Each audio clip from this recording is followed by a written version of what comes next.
আজহারির মাঠে এসে আপনার কেমন লাগছে? ভালো ভালো। আমরা তো এত বছর পরে এই যে মহফিলটা আল্লাহ আমরা সুযোগ করে দিল, আল্লাহর কাছে শুকরিয়া জানাই। এরাই তো 15 বছর আগে সাইদি সাহেবকে নিয়ে মাহফিল করছে এই মাঠে। এই মাঠ দেখে এখন আপনার কেমন লাগছে? ভালো। এই মাত্র আজহারির মাঠে প্রবেশ করলেন দ্বিতীয় সাইদি। হুবাহু সাইদের মতো চেহারা, দেখেন হুবাহু সাইদের মতো চেহারা।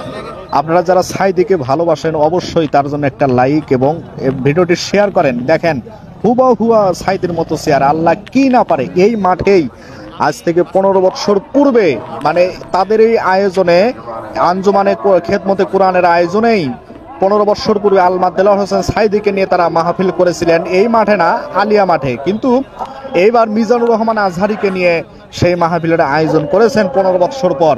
কিন্তু এই মাঠে আল্লাহর কি খেলা দেখেন, মানে হুবাহু আল্লামা দেলোয়ার হোসেন সাইদির মতো চেহারা। তিনি এই মাত্র প্রবেশ করলেন। আল্লাহু আকবার। হে আল্লাহ, তুমি দেলোয়ার হোসেন সাইদিকে জান্নাতবাসী করিও।